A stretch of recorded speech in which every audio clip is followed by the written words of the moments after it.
أنفسنا ومن سيئات أعمالنا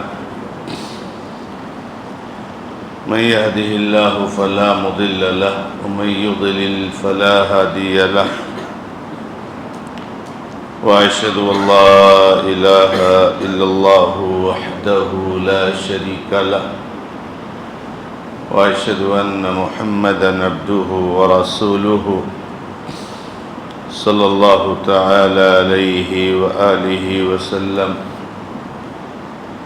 يا أيها الذين آمنوا اتقوا الله حق تقاته ولا تموتن إلا وأنتم مسلمون يا أيها الناس اتقوا ربكم الذي خلقكم من نفس واحدة وخلق منها زوجها وبث منهما رجالا كثيرا ونساء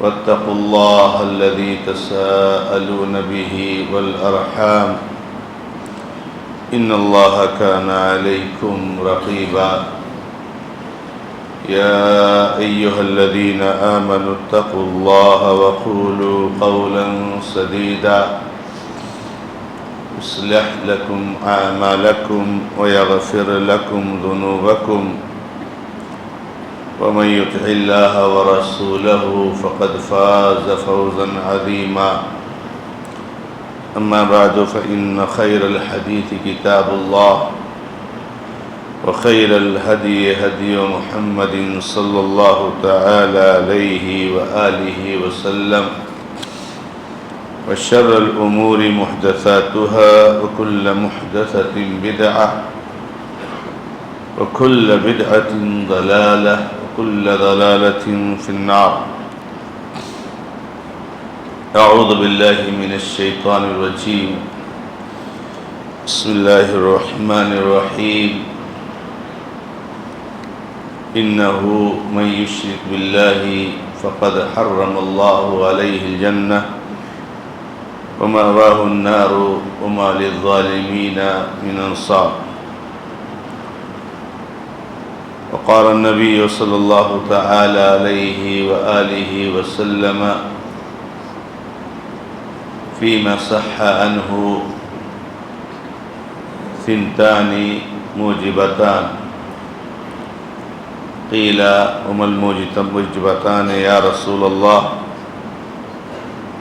قال من مات وهو لا يشرك بالله شيئا دخل الجنة ومن مات وهو يشرك بالله شيئا دخل النار رواه الإمام مسلم في صحيحه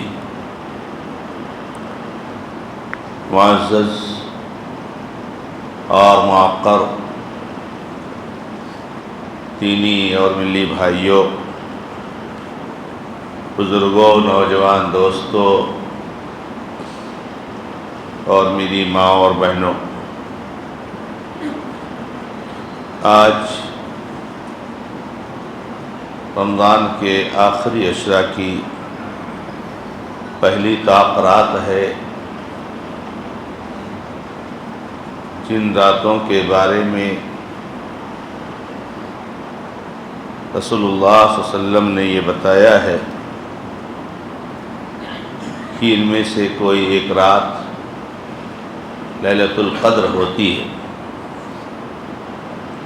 جس لیلۃ القدر کے بارے میں اللہ تعالیٰ نے فرمایا ہے کہ اس ایک رات کی عبادت 1000 مہینوں سے افضل ہے۔ آپ نے اب تک عبادت کی مختلف شکلیں انجام دی ہیں، قیام کیا ہے، ذکر اور اذکار تسبیح تحلیل کیے ہیں، دعائیں کی ہیں، تلاوت کیے ہیں، وغیرہ وغیرہ۔ اب یہاں پر تھوڑی دیر کے لیے ایک طرح سے قرآن کریم پر تدبر کرنے کے لیے اور قرآن کریم کی آیت کو سمجھنے کے لیے اور شریعت اسلامیہ کے بنیادی مسائل کو جاننے کے لیے ہم اور آپ سب جمع ہوئے ہیں، جو کہ تعلیم اور تعلم کا ایک حصہ ہے، اور تعلیم اور تعلم یہ اللہ رب العزت کی عبادت کی ایک شکل ہے۔ اس لیے ہمیں اور آپ کو اس بات کو اچھی طریقے سے دھیان میں رکھنا چاہیے کہ اللہ تعالیٰ نے اس رات کے بارے میں فرمایا ہے سلام ہی حتی مطلع الفجر، یعنی اس میں اللہ تعالیٰ نے یہ واضح کر دیا ہے کہ لیلۃ القدر یہ جو عظیم رات ہے، اس کی جو برکات ہیں، خیرات ہیں، فوائد ہیں، اور اس رات میں جو اللہ تعالیٰ کی رحمت کا نزول ہوتا ہے، اس کی بارش ہوتی ہے، اس کا سلسلہ صبح صادق تک جاری رہتا ہے۔ تقریر یا پروگرام ختم ہونے تک نہیں، بلکہ صبح صادق تک جاری رہتا ہے۔ اس لیے اگر ہم اللہ رب العزت کے لیے جاگ رہے ہیں تو پوری کوشش کرنی چاہیے کہ صبح صادق تک ہم جاگیں اور رب العالمین کی عبادت کریں۔ یہ 5 ہی رات تو ہیں میرے بھائیوں، جو سال میں سے 5 راتیں، تو یہ کوئی بہت لمبی چوڑی اور کوئی بہت بڑا بوجھ نہیں ہے۔ اور آپ کو معلوم ہے کہ راتیں ابھی بھی چھوٹی ہی ہوتی ہیں۔ پروگرام ختم ہونے کے بعد 3-4 گھنٹہ مشکل سے رہتا ہے، ورنہ سحری کے لیے جاگنے جگانے کا وقت شروع ہو جاتا ہے، تو ہم آسانی سے اس فضیلت کو حاصل کر سکتے ہیں۔ آج کے اس درس کا جو موضوع دیا گیا ہے ذمہ داران کی طرف سے، وہ نہایت ہی اہم موضوع ہے۔ معاشرے اور سماج کو جس کی ہمیشہ ضرورت ہے اور سب سے زیادہ ضرورت ہے، اور وہ ہے شرک کے مظاہر اور اس کی شکلیں اور اس کے بعد وسائل۔ مطلب یہ ہے کہ ہم لوگ بار بار اہل علم سے سنتے رہتے ہیں، اور اللہ کے کلام کی متعدد آیتیں ہمارے سامنے آتی رہتی ہیں کہ شرک بہت بڑا گناہ ہے۔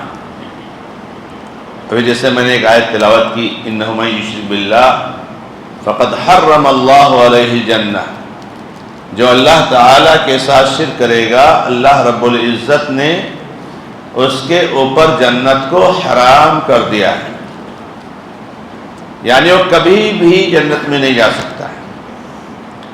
وہ کتنا بھی اخلاق والا ہو، وہ کتنا بھی نمازیں پڑھنے والا ہو، وہ کتنے بھی روزے رکھنے والا ہو، وہ کتنی بھی تلاوت کرنے والا ہو، وہ کتنا بھی مؤدب ادب اور تمیز والا ہو، لیکن وہ جنت میں کبھی نہیں جائے گا اگر شرک کرتا ہے انسان۔ اس پوائنٹ کو ہمیں اور آپ کو سمجھنے کی ضرورت ہے۔ ہمارے بہت سارے بھائی یہی نہیں سمجھ پاتے ہیں، تو توحید اور شرک کی خطرناکی کو محسوس نہیں کر پاتے۔ توحید اور شرک کا جو معاملہ ہے اور دیگر عبادات کا معاملہ ہے، دیگر اعمال کا معاملہ ہے، بہت بڑا فرق ہے۔ کوئی آدمی روزہ نہ رکھنے سے جنت اس کے اوپر حرام نہیں ہوگی، تلاوت نہ کرنے سے کسی کے اوپر جنت نہیں حرام ہوگی۔ اللہ رب العزت اگر چاہے گا تو اپنے فضل و کرم سے معاف کر دے گا، اور اگر نہیں معاف کرے گا تو جہنم میں کچھ دنوں کے لیے، کچھ لمحے کے لیے اس کو ڈالے گا، تاکہ اس کو اپنے گناہ کی سزا مل جائے اور پھر جنت میں جائے گا۔ لیکن جس نے شرک کیا میرے بھائی، پہاڑوں جیسی نیکیاں اس کے پاس ہیں لیکن وہ کبھی بھی جنت میں نہیں جائے گا، جنت حرام ہی ہو گئی ہے اس کے اوپر۔ اور اس کے بعد اللہ تعالیٰ فرماتے ہیں کہ اس کا ٹھکانہ جہنم ہے اور ظالموں کا، مشرکوں کا کوئی مددگار نہیں ہوگا۔ اللہ کے نبی علیہ السلام کی جو حدیث میں نے آپ کے سامنے پیش کی ہے، جس میں نبی علیہ السلام فرماتے ہیں کہ دو چیزیں واجب کر دینے والی ہیں۔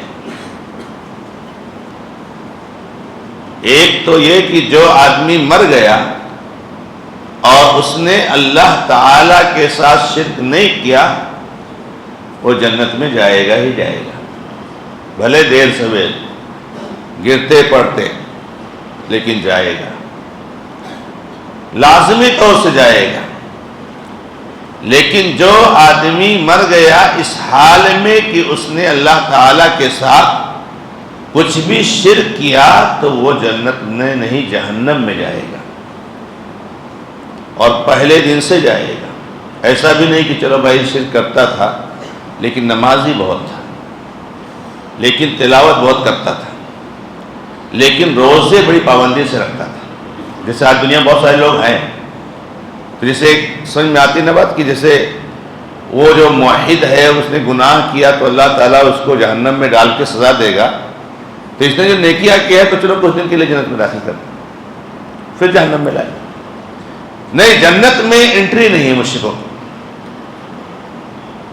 کیونکہ شرک کرنے کے ساتھ ساتھ کوئی عمل جو ہے قبول ہی نہیں ہوتا ہے، اس کے پاس کچھ ہے ہی نہیں، اسے کیا تو لیکن کچھ ہے نہیں، اس کا نام اعمال بالکل جو ہے کیا نام ہے، اعمال صالحہ سے خالی ہوگا۔ نماز نے پڑھی ہے زندگی بھر، اس نے روزہ رکھا ہے، لیکن کل جب نام عمل ملے گا تو اس میں کوئی بھی نیکی نظر نہیں آئے گی، اور ظاہر سی بات ہے نام اعمال کی بنیاد پر فیصلہ ہونا ہے، تو جب نیکی ہی نہیں تو کہاں سے جنت میں جائے گا؟ وہ ادھر سے نیکیاں کرتے جاتا تھا، ادھر سے ختم ہوتی جاتی تھی۔ پھر بھی اللہ رب العزت نے ایسے لوگوں کے بارے میں کہا ہے کہ ہم ان کی محنت کو ضائع نہیں کریں گے، ہم اس کو ان کا فائدہ دنیا میں دے دیتے ہیں، دنیا میں دے دیتے ہیں۔ جو اچھے کام کرتے ہیں مشرک اور کافر ہوتے ہوئے، اللہ تعالیٰ ان کو اچھے کام کا بدلہ ان کو دنیا میں دے دیتا ہے، کیونکہ آخرت میں ان کے لیے کچھ نہیں۔ بہرحال مجھے آج شرک کی مذمت نہیں بیان کرنی ہے، مجھے یہ بیان کرنا ہے یہ جو شرک ہم سنتے رہتے ہیں، اور جس کو جو ہے بڑی وضاحت کے ساتھ کہا جاتا ہے، اور قرآن نے بڑی تاکید سے بیان کیا ہے، یہ شرک ہے کیا؟ بہت سارے لوگ یہی نہیں سمجھتے کہ شرک کیا ہے کیا۔ ہاں شرک ٹھیک ہے، مانا شرک بہت بڑا گناہ ہے، شرک کرنے والا جہنم میں جائے گا، ہے کیا شرک؟ آدمی یہ سمجھتا ہے کہ شرک کا مطلب یہ ہے کہ مورتیوں کے سامنے جا کر کے ہاتھ جوڑ کے کھڑے ہو جاؤ تو شرک۔ وہ یہ سمجھتا ہے کہ جہاں مسلمان نے ٹوپی لگا لی، کرتا پجامہ پہن لیا اور نمازیں پڑھنے لگا، پھر مسلمان کے اندر شرک آنے کا سوال ہی نہیں ہوتا۔ حالانکہ اللہ تعالیٰ قرآن کریم میں ہی فرماتے ہیں وَمَا يُؤْمِنُ أَكْثَرُهُم بِاللَّهِ إِلَّا وَهُمْ مُشْرِكُونَ، اکثر لوگ جو ایمان کا دعویٰ کرتے ہیں نا وہ شرک کرتے ہیں۔ اور اگر پریکٹیکل آپ کو دیکھنا ہے آج دنیا میں تو دیکھ لیجیے، اکثر مسلمان شرک کرتے ہیں آج۔ واللہ قرآن کریم نے بالکل سچ کہا، جبکہ اللہ کے نبی صلی اللہ علیہ وسلم کے زمانے میں ایک بھی مسلمان شرک نہیں کرتا۔ فرق کتنا وہ سوچ لیجیے، اللہ کے نبی صلی اللہ علیہ وسلم کے زمانے میں کوئی مومن، کوئی مسلمان شرک کرتا رہا ہو آپ کو نہیں ملے گا، ایک بھی مثال نہیں دے سکتے کہ کسی نے شرک کیا ہو۔ اور آج حالت یہ ہو گئی ہے، حالانکہ قرآن کی آیت کو سوچنا ضروری ہے۔ صحابہ کہہ سکتے تھے کہ اللہ کے نبی صلی اللہ علیہ وسلم، اللہ تعالیٰ فرماتے ہیں اکثر ایمان لانے شرک کرتے ہیں، کدھر ہے؟ کوئی مشرک تو ہے ہی نہیں۔ لیکن صحابہ سمجھتے تھے کہ بھائی یہ قرآن کی جو آیتیں ہیں نا، یہ آج ہی کے لیے تھوڑی ہے، یہ قیامت تک کے لیے کتاب ہے۔ تو جہاں ایک بھی مسلمان، ایک بھی ایمان کا دعویٰ کرنے والا شرک نہیں کرتا تھا، حالانکہ مسلمانوں سے زنا ہوا نبی صلی اللہ علیہ وسلم زمانے میں، مسلمانوں نے شراب کیا نبی صلی اللہ علیہ وسلم زمانے میں حرام ہونے کے بعد، مسلمانوں سے مرڈر ہوا، مسلمانوں سے مال غنیمت میں خیانت ہوئی، مسلمانوں سے چوری ہوئی، اور بھی بہت ساری برائیاں ہوئی، لیکن کسی مسلمان سے شرک نہیں ہوا، کسی نے شرک نہیں کیا۔ یہ بہت بڑی بات ہے میرے بھائی۔ تو وہاں ایک بھی مسلمان شرک کرنے والا نہیں تھا، اور آج اکثر مسلمان شرک کرنے والے ہیں۔ ہمارے اور آپ کے بیچ میں نہ معلوم کتنے بیٹھے ہیں شرک کرتے ہیں، معاف کرنا، لیکن یہ حقیقت ہے، یہ حقیقت ہے۔ اسی لیے آپ کو بتانا ضروری ہے میرے بھائیوں کہ شرک کیا ہے۔ کہیں ہم اس بھرم میں تو نہیں ہے کہ بھائی مورتیوں کے سامنے جا کے سر جھکانا شرک ہے، اور پتہ چلا ہم اپنے گھر میں بیٹھ کے شرک کر رہے ہیں۔ اس کو سمجھنا ضروری ہے۔ شرک کیا ہے، شرک کے مظاہر کیا ہے، شرک کے اعمال کون کون سے ہیں میرے بھائی۔ اور معاملہ تو اور خطرناک ہے کہ میں نے کہا کہ ہم میں سے کتنے لوگ بیٹھے ہوئے شرک کرتے ہیں۔ یہ تو معاملہ اور خطرناک ہے۔ مولانا یہ پورے گاؤں کے اپنے اہل حدیث گاؤں ہے، دعویٰ کرتا کرتے کتنے لوگ شرک کرتے ہیں، ہم نے دیکھا، اس لیے میں کہہ رہا ہوں۔ تو معاملہ اور خطرناک ہے بھائی کہ یہ اہل حدیث گاؤں، کتاب و سنت پر چلنے کا دعویٰ کرنے والا گاؤں، اور ان کے یہاں شرک ہے، ان میں سے بہت سارے لوگ ایسے جو شرک کرتے ہیں، تو یہ تو بڑا خطرناک معاملہ ہے۔ شرک کو پہچانا تو جائے، شرک کو جانا تو جائے۔ تو یہاں پر میرے بھائیوں شرک کے مظاہر آپ کے سامنے ذکر کرنا ہے۔ سب سے پہلے بات یہ بتا دوں میں آپ کو کہ شرک تین طرح سے ہوتا ہے۔ ایک تو دل سے ہوتا ہے، یعنی دل میں کوئی ایسا عقیدہ، کوئی ضروری نہیں کہ آپ کچھ کر رہے ہوں، آپ کے دل میں کوئی ایسا عقیدہ ہے، حالانکہ آپ کچھ نہیں کر رہے ہیں، کبھی کسی درگاہ پہ نہیں گئے، کبھی کسی مورتی سامنے نہیں گئے، کچھ نہیں کیا، لیکن دل میں کچھ ایسی سوچ بٹھائے ہوئے ہیں کہ جو شرک ہے اور شرک کے اکبر ہے، آپ اسلام سے خارج ہیں۔ اور ایک شرک ہوتا ہے زبان سے، ہم زبان سے ایسی باتیں کہتے ہیں جو شرکیاں ہیں میرے بھائی، وہ شرک ہے۔ اور ایک شرک ہوتا ہے اعمال سے۔ تو آئیے سب سے پہلے ہم لوگ یہ جان لیں، یہ عقیدہ اور دل والا شرک کون سا ہے میرے بھائی۔ تو دل والا شرک یہ ہے جیسے اللہ کے نبی علیہ السلام کو کوئی آدمی بشر نہ مانے، انسان نہ مانے، اور اس کو اللہ کے نبی صلی اللہ علیہ وسلم کو نور من نور اللہ سمجھے، اللہ کے نور کا ایک حصہ سمجھے۔ اب یہاں کچھ کرنا نہیں ہے، صرف اس کو دل میں یہ بات رکھنا ہے کہ نبی صلی اللہ علیہ وسلم بشر نہیں ہیں، آپ اللہ کے نور کا ایک حصہ ہے۔ شرک ہے، اسلام سے خارج ہے وہ، حالانکہ اس نے کہا بھی نہیں کبھی، اس نے کچھ اس میں کچھ کرنا ہے، کچھ نہیں کرنا ہے، بس نبی صلی اللہ علیہ وسلم کو بشر نہیں ماننا ہے، بس خلاص دل میں بٹھائے ہوا ہے وہ، اس نے کبھی کچھ نہیں کہا، کسی سے نہیں کہا کہ میرا یہ عقیدہ ہے، لیکن اس کے دل میں عقیدہ ہے۔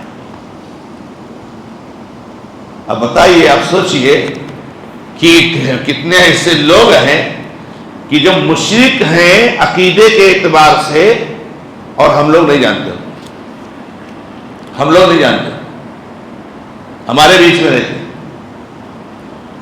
ہمارے ساتھ کھاتے پیتے ہیں، اٹھتے بیٹھتے ہیں، ہمارے جیسا لباس،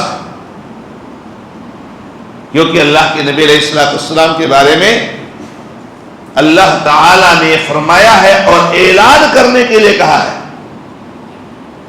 کہ آپ اعلان کر کے سب کو بتا دیجئے۔ میں خاص طور سے اپنے ان بھائیوں کو کہنا چاہتا ہوں جو اگر میری بات سنتے ہیں، چاہے وہ آن لائن سن رہے ہوں چاہے آئے، کہ میرے بھائیوں جو بھائی ہمارے باہر سے آئے ہوئے ہیں اور شرکیہ ماحول سے آئے ہوئے ہیں، وہ بیچارے یہاں پہ آتے ہیں تو ان کو ایک دو لوگ مل جاتے ہیں اس سے گمراہ کرنے والے، تو یہ بیانات سننے نہیں دیتے، یا سنتے تو ارے یہ لوگ ایسے بولتے رہتے ہیں، یہ سب وہابی ہیں۔ میرے بھائی میں آپ کو بتاتا ہوں، واللہ کہتا ہوں، دل کی گہرائی سے آپ کو کہتا ہوں کہ نہ کوئی وہابی ہے، نہ کوئی بریلوی ہے، نہ کوئی دیوبندی ہے، اگر آپ کے دل میں شرکی عقیدہ ہے تو معاف کیجئے گا، اللہ رب العزت اس کو معاف نہیں کرے گا اور اس کا ٹھکانہ جہنم ہے۔ اس لیے میں سمجھتا ہوں کہ اللہ تعالیٰ نے آپ پر بہت بڑا انعام کیا ہے، اکرام کیا ہے، آپ کو شرکیہ ماحول سے اٹھا کر لا کر کے توحید والے ماحول رکھا ہے۔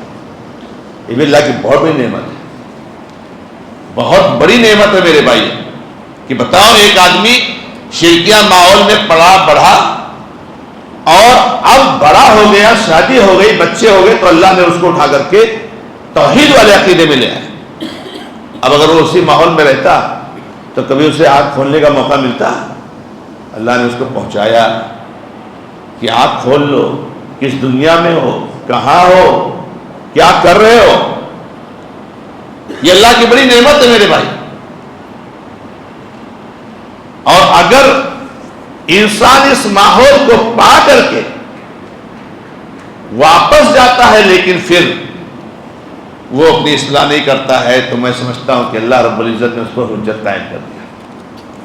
بہت سارے لوگ مدینہ جاتے ہیں، سالوں سال کام کرتے ہیں، ماشاءاللہ بہت سارے لوگ اصلاح کر لیتے ہیں، بہت سارے لوگ اصلاح کر لیتے ہیں ماشاءاللہ، لیکن کچھ ہمارے بھائی ایسے بھی ہیں جو بس اسی تعصب میں، یہ وہابی ہیں، ان کی بات سنو مت، ان سے دور رہو، ان کے پاس جانے کا نہیں، یہ جادوگر ہے، یہ جادو کر دیتے ہیں، جو باتیں نبی صلی اللہ علیہ وسلم کو کہی جاتی تھی وہی کہا دیتے ہیں۔ تو اسی چکر پر رہتے ہیں، چاہے آپ کا عقیدہ دیوبندیت کا ہو، چاہے آپ کا عقیدہ صوفیت کا ہو، چاہے آپ کا عقیدہ بریلویت کا ہو، میں آپ کو بتانا چاہتا ہوں کہ آپ کو اصلاح کرنے کا بہت اچھا موقع دیا اللہ نے۔ اللہ تعالیٰ نے آپ کے بزنس کو، یا آپ تعلیم کے لیے آئے ہیں تو آپ کی تعلیم کو اللہ تعالیٰ نے آپ کی اصلاح کا ذریعہ بنا دیا۔ آپ کو معلوم ہے کیسے کیسے جو ہے موقع پر اور کیسے کیسے لوگ اس پر جو ہے کیا نام ہے لوگ ایمان لائے ہیں، توحید کو پہچانا ہے انہوں نے۔ اکرمہ بن ابی جہل کا واقعہ کتنا جو ہے کیا نام ہے مشہور ہے، اکرمہ بن ابی جہل کا واقعہ کتنا مشہور ہے، کیسے کیسے موقع پر لوگوں کا ذہن گھوم جاتا ہے کہ اللہ تعالیٰ ان کو جو ہے ہدایت دینا چاہتا ہے تو اس ذریعہ پیدا کر دیتا ہے۔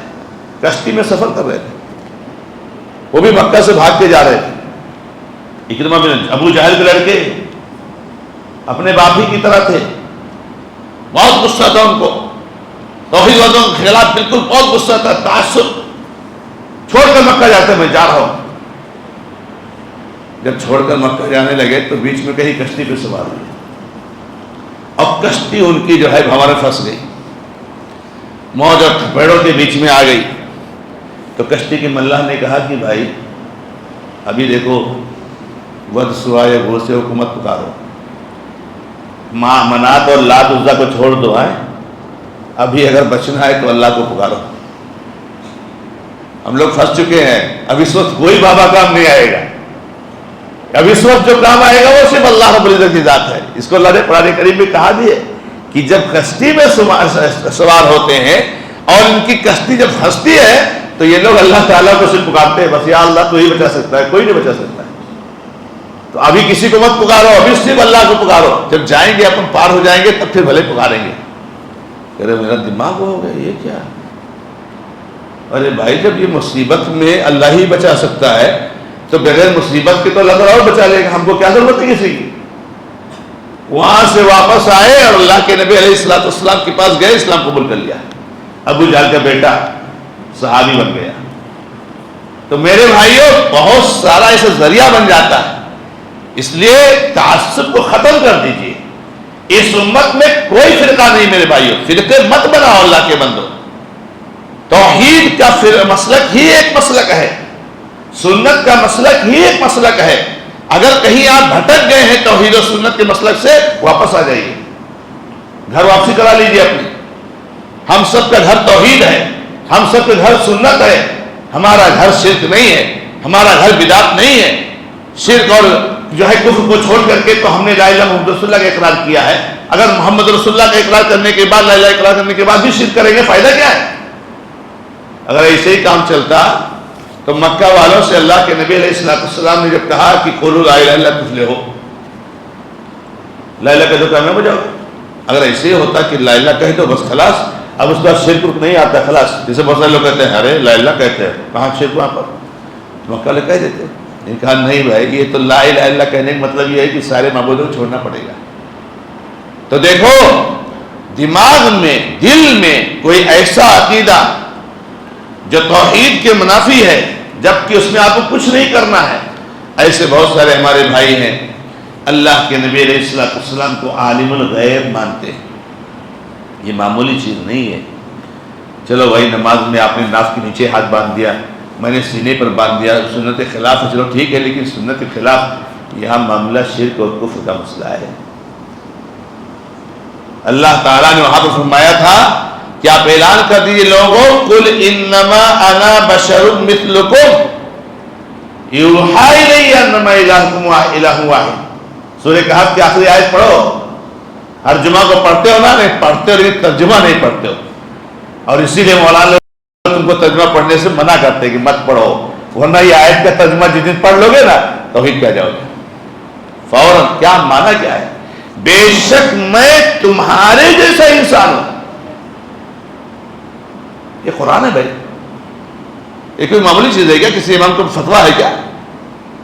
اور اللہ نے کہا اعلان کر دو، آپ خود کہہ دیجیے، آپ اعلان کر دیجیے، آپ بے شک میں تم، اچھا انسان کہے تو کافی تھا، بے شک میں انسان ہوں، لیکن کہا مثلکم تمہارے جیسا انسان ہوں۔ اب ہم جیسے انسان ہیں ویسے نبی انسان ہیں، قرآن یہی تو بتا رہا ہے نا۔ اچھا جو فرق ہے وہ بتا دیا فوراً، یوحی الی انما الہکم الہ واحد۔ فرق یہ ہے کہ میرے پاس وحی آتی ہے اور تمہارے پاس وحی نہیں آتی۔ میں اللہ کا رسول ہوں، میں اللہ کا نبی ہوں۔ انسان ہونے تک کوئی فرق نہیں ہے۔ 40 سال تک اللہ کے نبی محمد رسول اللہ صلی اللہ علیہ وسلم کے اور ہم انسانوں میں کوئی فرق نہیں تھا۔ 40 سال کے بعد جو آپ کو نبی بنایا گیا، رسول بنایا گیا، وہاں فرق آ گیا کہ نبی صلی اللہ علیہ وسلم نبی ہے، رسول ہے۔ ہم لوگ نبی رسول نہیں، آپ کے امتی ہیں، لیکن انسان ہونے میں ہمارے جیسے انسان۔ اسی طریقے سے عالم الغیب کا معاملہ ہے۔ کتنی آیت، کتنی آیت اللہ تعالیٰ نے کس طرح سے سمجھایا ہے۔ یہاں تک کہا ہے کہ آپ کہہ دیجئے لا اقول لکم عندی خزائن اللہ ولا عالم الغیب، میں نہیں کہتا میرے پاس خزانہ ہے، یہاں پتہ نہیں کون کون بانٹ رہے ہیں۔ نبی صلی اللہ علیہ وسلم کے پاس کوئی خزانہ ہے ہی نہیں، اور پتہ نہیں سب کے پاس کون کون سا خزانہ آ گیا۔ غوث اعظم کے پاس چلے جاؤ نعوذ باللہ تو جھولی بھر دیتے ہیں، آج تک ملا کسی کو نہیں ہے، لیکن جھولی سب کو بھر دیتے ہیں۔ تو فقیری ہے، خالی ہے، کچھ نہیں ہے۔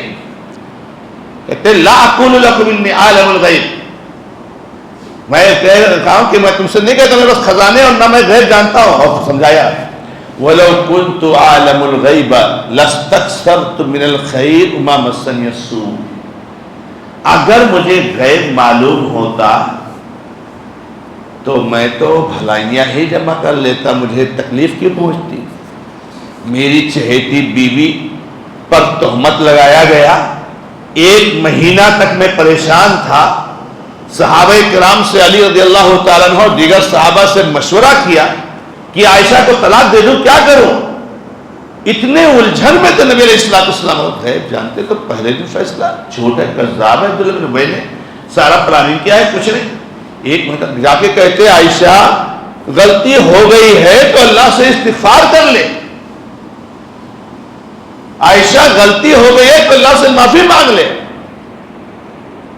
یہاں تک کہ اپنی بیوی سے، تو اگر میں عالم الغیب ہوتا تو مجھے تکلیف کیوں پہنچتی بھائی؟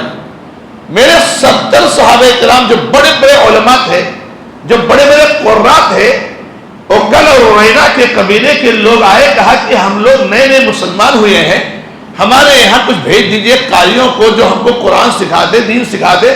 70 صحابہ کرام کو میں نے ان کے ساتھ کر دیا، وہ بھی کبار صحابہ کرام کو، قرآن کے ماہر صحابہ کرام کو مدینہ سے باہر گئے اور 70 کے 70 کو قتل کر دیا۔ یہ عالم الغیب اپنے صحابہ کو جان بوجھ کر قتل کرتا ہے؟ آپ کا دماغ ہے، عقل ہے کہ نہیں ہے؟ عقل ہے کہ نہیں ہے؟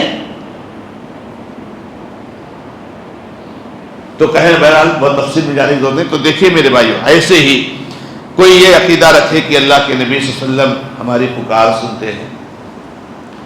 سب کی پکار سننے والا صرف ایک ہی ذات ہے۔ اگر کسی اور کو سب کی پکار سننے والا آپ مانتے ہو تو آپ شرک کرتے ہو۔ وَمَا أَنْتَ بِمُسْمِعٍ مَنْ فِي الْقُبُورِ، آپ ان لوگوں کو جو قبروں میں دفن ہیں ان کو سنا نہیں سکتے، سنا نہیں سکتے۔ قبر میں جو مدفون ہیں وہ سنتے نہیں ہیں۔ اللہ نے کتنی آیتوں میں کہا ہے لا يسمعون دعاءکم، تمہاری پکار کو نہیں سنتے ہیں، سنتے نہیں۔ نبی صلی اللہ علیہ وسلم بھی مر گئے، انتقال ہو گیا۔ ایسے ہی نبی علیہ السلام کے بارے میں یہ عقیدہ رکھنا کہ اللہ کے نبی علیہ السلام مرے نہیں ہیں، یہ بھی شرکی عقیدہ ہے۔ نہ مرنے والی ذات کون ہے؟ اللہ۔ کسی اور کو یہ ہم صفت سے متصف کرتے ہیں، شرک کرتے ہیں۔ سارے انسانوں کو مرنا ہے۔ آدم علیہ السلام سے لے کر کے جتنے انسان آئے تھے اب تک، پہلے تک مر چکے ہیں۔ ہم لوگوں کو اللہ نے بھی زندگی دی، ہم کو بھی جانا ہے۔ صرف ایک ہی انسان ہے جو مرے نہیں ہیں، وہ عیسیٰ علیہ السلام ہے۔ اللہ نے ان کو زندہ آسمان پر اٹھا لیا ہے، اور اس کو قرآن میں بتا دیا تھا کہ دھوکہ نہ کھاؤ کہ بھائی دیکھو یہ ایک انسان کو میں زندہ اٹھایا ہوں، باقی سارے انسان مر گئے۔ وہ بھی مریں گے لیکن قیامت سے پہلے مریں گے، قیامت سے پہلے آئیں گے دنیا میں اور مسلمانوں کے ساتھ مل کر کے اسلام دشمنوں سے جنگ کریں گے، اور پھر ان کو بھی موت آئے گی۔ تو یہ عقیدہ رکھنا، ایسے ہی یہ عقیدہ رکھنا کہ کائنات کے پیدا کرنے میں کوئی اور شریک ہے، کچھ پیدا کیا ہے انہوں نے، یا کائنات کی ملکیت میں کوئی شریک ہے، یا کائنات کے تصرف میں کوئی شریک ہے۔ دیکھیے، تخلیق، ملکیت اور تصرف، یہ تینوں چیز سمجھ لیجئے گا۔ تخلیق مطلب پیدا کرنا، اللہ خالق کل شیء، ہر چیز کا پیدا کرنے والا کون ہے؟ اللہ ہے۔ اللہ تعالیٰ نے کتنی جگہوں پر بیان فرمایا ہے کہ ہر چیز کی ملکیت اور ہر چیز کے اختیار اللہ رب العزت کے پاس ہے۔ اور اللہ نے فرمایا کہ کوئی جو ہے کائنات میں کوئی تصرف نہیں کر سکتا، یہ اللہ ہی کا اختیار ہے کہ اللہ جو چاہے گا ہوگا، گرمی ہو، ٹھنڈی ہو، کہاں حادثہ ہونا ہے، کہاں زلزلہ آنا ہے، کہاں سیلاب آنا ہے، کہاں قحط پڑنا ہے، کہاں جو ہے کیا نام ہے کیسا رہے گا، سب اختیار اللہ کے ہاتھ میں۔ نہ کوئی قطب ہے، نہ کوئی ابدال ہے، نہ کوئی ولی ہے، نہ کوئی نبی ہے جس کے پاس کسی طرح کا اختیار ہو۔ اللہ تعالیٰ نے نبی علیہ السلام کو مخاطب کرتے ہوئے کہا لیس لک من الامر شیء، اے نبی آپ سن لو اچھی طریقے سے کہ آپ کو کسی معاملے کا کوئی اختیار نہیں، نبی کو کوئی پاور نہیں، کوئی اختیار نہیں کہ آپ کچھ جو ہے کائنات میں تصرف کریں، کچھ تبدیلی کریں۔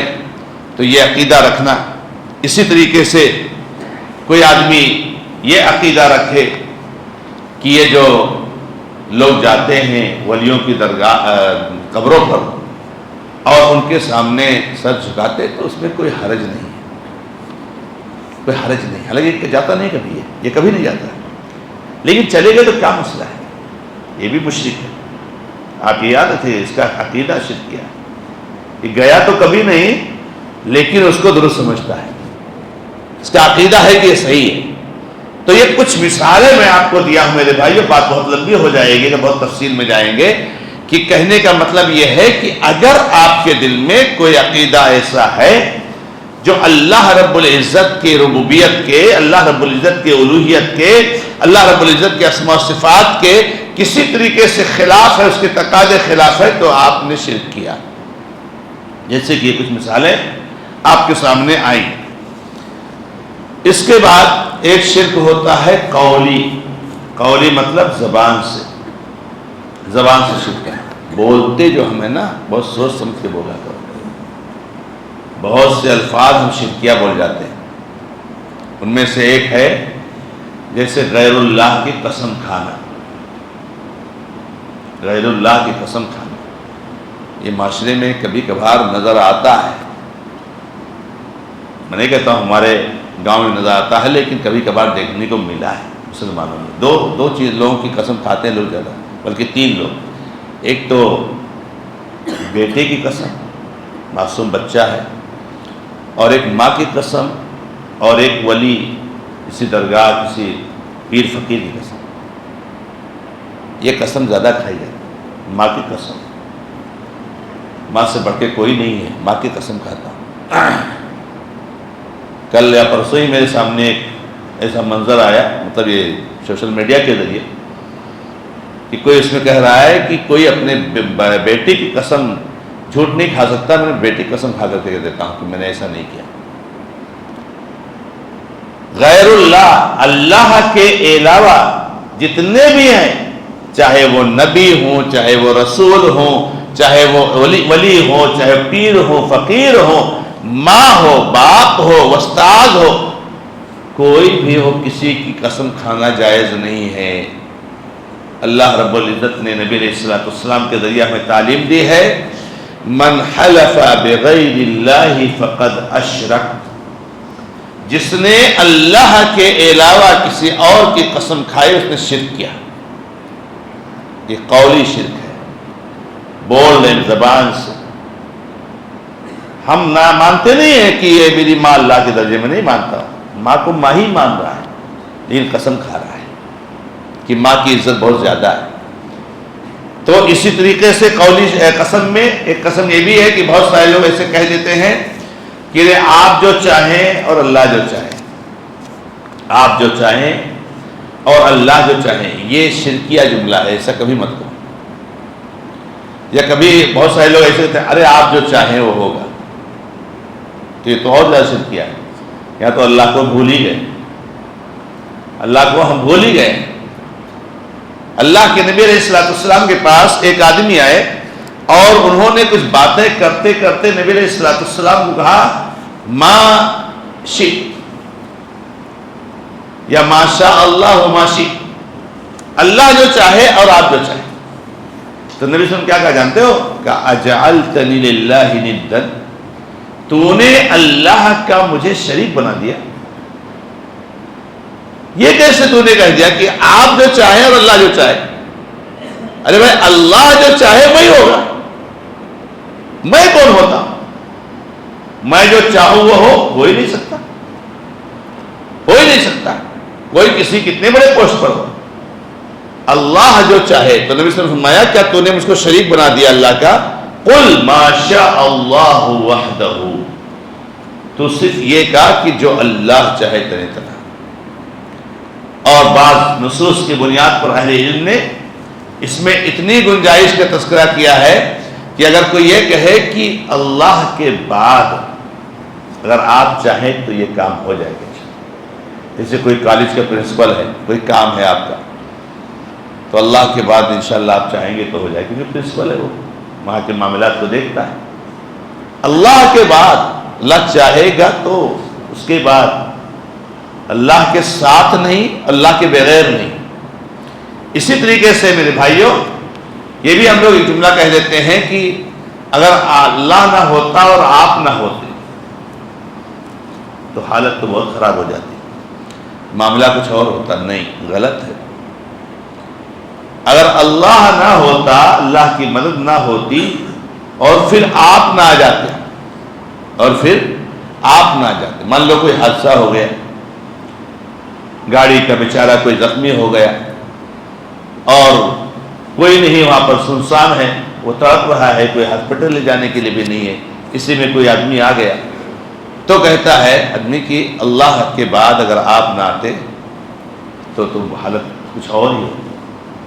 تو یہ کچھ جملے ہیں، کچھ الفاظ ہیں، کچھ کلمات ہیں کہ جن کو ہمیں اپنے زبان سے ادا کرنے میں بہت محتاط ہونا چاہیے، کیونکہ یہ شرکیہ جملہ ہے۔ آئیے تیسری جو قسم ہے عملی شرک کی طرف، جو ہم اعمال سے کرتے ہیں، اور یہ سب سے اہم ہے اور سب سے زیادہ ہے۔ سب سے پہلے نمبر پر اللہ کے علاوہ کسی اور سے دعا کرنا ہے۔ اللہ کے علاوہ کسی اور سے دعا کرنا۔ دعا کرنا کیا مطلب؟ یا غوث المدد جو کہتے ہیں دعا ہے میرے بھائی، یہ دعا ہے، یہ اللہ کے علاوہ کسی اور سے مدد طلب کرنا ہے، یہ ساری چیزیں اس میں داخل ہیں۔ اللہ رب العزت نے قرآن کریم میں بے شمار آیتوں میں کہا ہے وَلَا تَدْعُ مِن دُونِ اللَّهِ، اللہ کے علاوہ کسی کو دعا مت کر، پکار مت کر۔ پکارنے کے لائق صرف ایک ذات ہے، لہذا کسی غائب کو، کسی میت کو، مردہ کو مت پکارو، اللہ رب العزت کو پکارو۔ اللہ تبارک تعالیٰ نے کہا وَأَنَّ الْمَسَاجِدَ لِلَّهِ فَلَا تَدْعُ مَعَ اللَّهِ أَحَدًا، اللہ کے ساتھ کسی کو پکارو مت، کسی اور سے دعا مت کرو۔ تو دعا کرنا یہ عبادت ہے جو کہ اللہ رب العزت کے ساتھ خاص ہے۔ اب چاہے کوئی نبی، چاہے کوئی رسول، چاہے کوئی پیر، چاہے کوئی اور، اگر ہم اس کو پکارتے ہیں تو گویا کہ آدمی شرک کر رہا ہے۔ اللہ کے نبی علیہ السلام نے اپنے ایک صحابی کو سکھاتے فرمایا تھا وَإِذَا سَأَلْتَ فَاسْأَلِ اللَّهِ، جب دعا کرنا ہو، کچھ مانگنا ہو تو کس سے مانگو؟ اللہ تعالیٰ سے مانگو۔ اولاد مانگنا ہے اللہ سے مانگو، شفا مانگنی ہے اللہ سے مانگو، روزی میں وسعت مانگنی ہے اللہ سے مانگو، صحت تندرستی مانگنی ہے اللہ سے مانگو، بچے کی کامیابی مانگنی ہے اللہ سے مانگو، بیٹی کا اچھا رشتہ ہو جائے مانگنا ہے اللہ سے مانگو، کیونکہ ہر چیز کا خزانہ اللہ رب العزت کے پاس ہے۔ وَإِن مِّن شَيْءٍ إِلَّا عِندَنَا خَزَائِنُهُ، اولاد کا خزانہ اللہ کے پاس ہے، شفا کا خزانہ اللہ کے پاس ہے، ہر چیز کا خزانہ اللہ کے پاس ہے۔ تو یہ فقیر سے کیا مانگ رہے ہیں؟ اس کے پاس کچھ نہیں ہے۔ یہ جو قبروں میں پڑا ہوا جس کے جانے جا کے سر جھکا کے رو رو کے مانگتے ہو، ارے اگر اس کے پاس کچھ ہوتا تو یہ قبر میں کیوں سویا ہوتا؟ اب تک آپ کی طرح سے یہ بھی نہیں بھولتا۔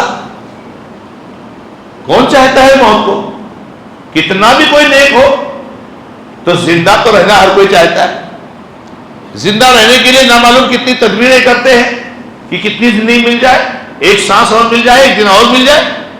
تو اگر اس کے پاس ہوتا تو اپنے ہی کو زندگی دے لیتا، آپ کو زندگی دیتا ہے لیکن خود کو نہیں دے سکتا۔ تو میرے بھائیوں، اللہ تبارک و تعالیٰ نے ہمیں اور آپ کو یہ نصیحت کی ہے، وصیت کی ہے کہ اللہ کے علاوہ کسی اور سے دعا نہیں کرنا، دعا اللہ کے ساتھ خاص ہے۔ دوسری بات سجدہ کرنا، سجدہ کرنا یہ اللہ کے ساتھ خاص ہے۔ اللہ تعالیٰ نے اس میں کچھ تھوڑی سی ڈھیل رکھی تھی پہلے کہ کسی اور کا سجدہ کر سکتے ہیں، جیسے آدم علیہ السلام کا سجدہ فرشتوں سے کروایا۔ خیر فرشتے تو مکلف نہیں ہیں لیکن جنات کو شیطان کہا کرنے کے لیے۔ پھر یوسف علیہ السلام کے زمانے میں ان کے بھائیوں نے ان کا سجدہ کیا، یہاں تک کہ ماں باپ نے بھی کیا، جس کو یوسف نے کچھ تھوڑی سی تخفیف تھی کہ تعظیمی سجدہ کسی کا اگر کیا جائے تو بعض شریعتوں میں اللہ تعالیٰ نے تھوڑی سی گنجائش رکھی تھی، لیکن شریعت محمدیہ میں یہ بالکل بینڈ ہے، نہ تعظیمی اور نہ عبادت کا کوئی سجدہ، اور سجدہ تو چھوڑو بہت بڑی چیز ہے، کسی کے لیے تھوڑا سا سر بھی جھکانا نا یہ بھی حرام ہے، شرک، یہ بھی یاد رکھو۔ کسی کے لیے سر بھی جھکانا اور کسی سے ملتے ہوئے جھکنا بھی یہ بھی شرک ہے میرے بھائی۔ بہت سارے لوگوں کو کبھی ایسا دیکھا جاتا ہے کہ بہت زیادہ پرتکلف ہوتے ہیں تو بڑے تسنع کے ساتھ ملتے ہیں تو ایسے جھک کر کے تھوڑا سا ملتے ہیں، نہیں میرے بھائی، سیدھا ملو، السلام علیکم، کیا حال چال، جھکنے کی ضرورت نہیں میرے بھائی، تواضع ایک الگ چیز ہے۔ تو سجدہ اس شریعت میں بالکل بین ہے۔ اللہ کے نبی علیہ السلام کے زمانے میں صحابہ کرام کا کسی ملک میں جانا ہوا، تو صحابہ کرام نے وہاں پر دیکھا کہ بھائی یہ لوگ اپنے بادشاہوں کا سجدہ کرتے ہیں، صبح شام آتے ہیں تو سجدہ کرتے ہیں۔ تو وہ لوگ جو واپس آئے تو کہا کہ نبی علیہ السلام ہم نے دیکھا یہ کافر فاسق فاجر، یہ جو ہے کرام دیوس، ان کی رعایا کر کے کو سجدہ کرتی ہے، تو اس سے زیادہ تو آپ حقدار ہیں، ہم چاہتے ہیں ہم آپ کا سجدہ کریں۔ آپ سے زیادہ عزت والا کون ہے، آپ سے زیادہ عظمت والا کون ہے، تو ہم چاہتے ہیں کہ آپ کا تعظیمی سجدہ کریں۔ کہا نہیں، یہ میری شریعت میں بیان ہے۔ اگر میری شریعت میں کسی کے لیے تعظیمی سجدے کا میں اجازت دیتا، حکم دیتا، پرمیشن دیتا، تو بیوی کو اپنے شوہر کا کرنا پڑتا ہے، لیکن یہ بالکل لیا بینڈ ہے۔ نہ بیوی شوہر کر سکتی ہے، نہ بیٹا ماں کر سکتا ہے، نہ باپ کر سکتا ہے، نہ شاگرد استاد کر سکتا ہے، نہ مرید جو ہے اپنے پیر کا، کسی کا نہیں کر سکتا۔ کوئی کتنے اونچے مقام پر پہنچ جائے، اللہ کے نبی علیہ السلام کا بھی سجدہ نہیں کر سکتے۔ یوسف علیہ السلام کے بھائیوں کا سجدہ انہوں نے کیا تھا، لیکن آج ہم ان کا سجدہ نہیں کر سکتے۔ آج اگر ہم کو معلوم ہو جائے کہ یوسف علیہ السلام کی قبر یہ ہے تو وہاں بھی ان کا سجدہ نہیں کر سکتے، ختم ہو گئی شریعت۔ سجدہ کرنا کسی غیر اللہ کا، اللہ کے علاوہ کسی اور کا، یہ شرک ہے۔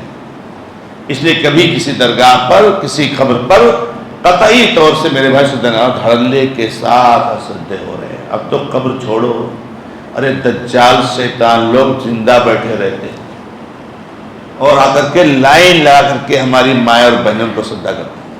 آپ لوگوں نے دیکھا ہوگا، مجھ سے زیادہ آپ جانتے ہیں، مرد ہو کہ عورت ہو، اور کہا اللہ اکبر، کیا ہو گیا ہے مسلمانوں۔ اور واللہ یہ جتنے ہیں دجال ہے، شیطان ہے، خبیث قسم کے لوگ ہیں، نہ نماز سے لینا دینا، نہ دین سے لینا دینا۔ ان کے شکل اور صورت سے، ان کے جو بال اور جو لباس اور جو انداز ہوتا ہے پہن کا اور مالا اور یہ وہ، جیسے لگتا ہے کتنے بڑے گنڈا ہے۔ کیا امت کا حال ہو گیا۔ کیسے روکا جائے اس برائی کو، کیسے سمجھایا جائے اپنے بھائیوں کو، اپنی بہنوں کو کیسے سمجھایا جائے۔ آپ ہی سجدہ کرتے اس کے پیٹھ تک چھپاتا ہے، اس کے سر کو پکڑتا ہے، نعوذ باللہ۔ کتنا علمی معیار ہمارا جو ہے گر چکا ہے۔ اسی طریقے سے اللہ رب العزت کے علاوہ کسی اور کے لیے نظر ماننا، منت ماننا، کچھ ماننا، تو نظر اللہ کے ساتھ خاص ہے۔ کسی اور کے لیے بہت سارے لوگ قبروں کی منتیں مانتے ہیں، باباؤں کی منتیں مانتے ہیں، یہ شرک ہے میرے بھائیوں۔ اللہ تعالیٰ نے نظر کا تذکرہ قرآن کریم میں کیا ہے کہ اللہ رب العزت کے لیے نظر مانتے ہیں، یوفون بالنذر ویخافون یوما کان شرہ مستطیرا، اور نظر کو جو منت مانتے ہیں اللہ کے لیے اس کو پورا کرتے ہیں۔ اور اللہ کے نبی علیہ السلام نے کہا جو نظر مانتا ہے کہ اللہ کی اطاعت کرے گا وہ اللہ کی اطاعت کرے۔ نظر عبادت ہے، منت ماننا صرف اور صرف اللہ کے لیے جائز ہے۔ میں نظر مانتا ہوں، میں منت مانتا ہوں کہ میں اللہ کے راستے میں یا فلاں مسجد میں یا فلاں جگہ 10,000 روپیہ دوں گا، یا کوئی بیمار ہو جاتا ہے، مسلم پھنس جاتا ہے تو نظر مانتا ہے۔ حالانکہ نظر ماننا مکروہ ہے، جائز تو ہے لیکن مکروہ ہے، مکروہ، لیکن اس کا پورا کرنا واجب ہے۔ تو نظر ماننا صرف اللہ رب العزت کے لیے جائز ہے۔ ایسے ہی تقرب حاصل کرنے کے لیے ذبیحہ ذبح کرنا ہے۔ ہاں، ابھی میں نے جو آپ کو کہا ہے نا کہ ہمارے جو ہے بہت سارے بھائی اپنے بیچ میں ہی شرک کرتے، جان ہی نہیں پاتے شرک، جان ہی نہیں پاتے شرک۔ ابھی جلدی کسی کے بارے میں بات ہو رہی تھی، یہاں کا معاملہ نہیں ہے، بمبئی کا معاملہ ہے، تو کسی بھائی بتایا باتوں باتوں میں کہ ان کے پاس گیا تھا علاج کے لیے، تو انہوں نے کہا یہ مرغا لے آؤ اور یہ فلاں چیز لے آؤ، یہ فلاں چیز لے آؤ، یہ فلاں چیز لے آؤ، اور پھر بکرے کا بھی تذکرہ آیا کہ اتنی یہ بکرا ذبح کرنا پڑے گا۔ یہ سب کیا ہے میرے بھائی؟ یہ جب علاج کے لیے آپ جاتے ہو تو آپ سے مرغے مانگے جاتے ہیں، بکرے مانگے جاتے ہیں، یا جو کہا جاتا ہے بکرا ذبح کرو، یہ جانتے ہو یہ کیا ہوتا ہے؟ غیر اللہ کے لیے ذبح ہوتا ہے، شیطانوں کے لیے، جناتوں کے لیے، دجالوں کے لیے ذبیحہ ذبح کیا جاتا ہے ان کا تقرب حاصل کرنے کے لیے۔ تب جنات خوش ہو کر کے جو ہے کیا نام ہے، جو تکلیف دیتا ہے وہ تھوڑا سا کم کر دیتا ہے۔ اس جناتی کو تکلیف دیتا ہے تاکہ شرک کرو خوب، اور جتنے شرک کرتے اتنے تکلیف دیتا ہے، اتنی تکلیف دیتا ہے، کیونکہ جتنا شرک کرتا ہے انسان اتنا اس کا جو ہے قلعہ جو ہوتا ہے نا کمزور ہوتا جاتا ہے، اس کی جو سیفٹی ہوتی ہے نا کمزور ہوتا جاتا ہے۔ جتنا توحید پر رہے گا نا اتنا مضبوط رہے گا۔ اس لیے میں ہمیشہ کہتا ہوں کہ ایک توحید والا بندہ رہتا ہے، اس کے پاس 6 لڑکے 7 لڑکے 8 لڑکے 5 لڑکے ہیں، پیدا ہوئے جب سے لے کر کے جوان ہونے تک نہ کوئی تعویذ نہ کچھ نہ کچھ نہ کچھ نہ کچھ، اور یہ شرک والا ہے، اس کے یہاں ایک بچہ پیدا ہوا انوکھا، اور اس کے بعد جو ہے گیا تعویذ لایا، یہاں پہ باندھا، نہیں ہو رہا ہے تو بولا دوسرا باندھ لو، پھر گلے پہنا لو، یہاں باندھو، پورے بدن میں تعویذ ہی تعویذ، تب بھی مصیبت ویسے ہی ہے۔ توحید سے سیفٹی رہتی ہے، شرک سے کمزور ہو جاتا ہے، رسی ڈھیلی ہو جاتی ہے، جنات کو حملہ کرنے کا موقع ملتا ہے۔ یہ آپ جو گھروں میں لگاتے ہو نا، یہ سب کونے میں کھلے یا جو لگاتے ہو نا، یہ اس کے لیے لگوایا جاتا ہے کہ تاکہ آپ کے گھر کی جو سیفٹی ہو وہ سیفٹی ختم ہو جائے اور جنات کو جا کر کے آپ کو تکلیف دینے کا موقع ملے۔ جب تک اس وہاں نہیں رہتا ہے نا، توحید پہ آپ رہتے ہو، جنات نہیں داخل ہو سکتا ہے۔ ایک موحد کے گھر میں اور جو بسم اللہ کر کے دعاؤں کا اہتمام کرتا ہے، اس کے گھر میں شیطان جنات داخل ہو سوال ہی نہیں۔ اسی لیے سب سے پہلے آپ کو کہا جاتا ہے یہ تعویذ لے جاؤ، اس کو کر دو، یہاں لگا دو، تاکہ جنات کے لیے دروازہ کھل جائے، اور پھر ان کی ہمیشہ کی جو ہے کیا نام ہے ذریعہ آمدنی شروع ہو جاتی ہے۔ بڑا خطرناک جادو ہے، کالا جادو ہے، ٹائم جائے گا، وہ شرکت شیطان ہے، ارے وہ اوگھڑ ہے کہ کیا ہے کیا بولتے ہیں، کیونکہ اصطلاح ہوتی ہے ڈرانے کے لیے لوگوں کو۔ تو میرے بھائیوں، ذبیحہ سے اللہ کے لیے ذبح کیا جا سکتا ہے، تقرب حاصل کرنے کے لیے فصل لربک وانحر، اپنے رب کے لیے نماز بھی پڑھیے اور قربانی بھی کیجیے۔ ان صلاتی و نسکی و محیایا و مماتی للہ رب العالمین، میری نماز بھی میری قربانی بھی سب اللہ کے لیے، اس کا کوئی شریک نہیں ہے۔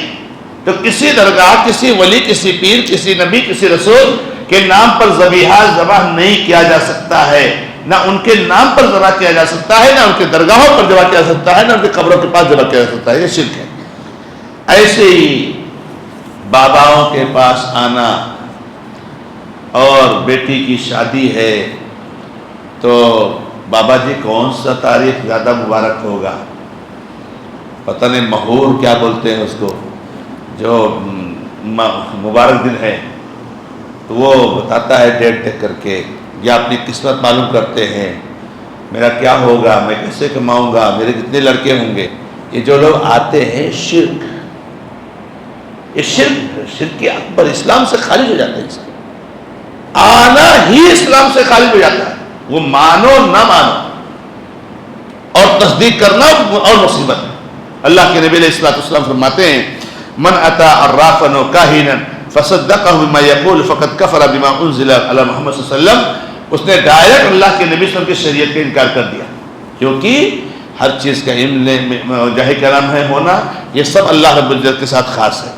اسی طریقے سے الاستعانۃ بغیر اللہ، اللہ رب العزت کے علاوہ سے مدد طلب کرنا، مدد طلب کرنا، یا غوث المدد، یا علی المدد، یا فلاں المدد، جو ہے پتہ نہیں کتنے نعرے لگتے ہیں، کتنی باتیں کہی جاتی ہیں۔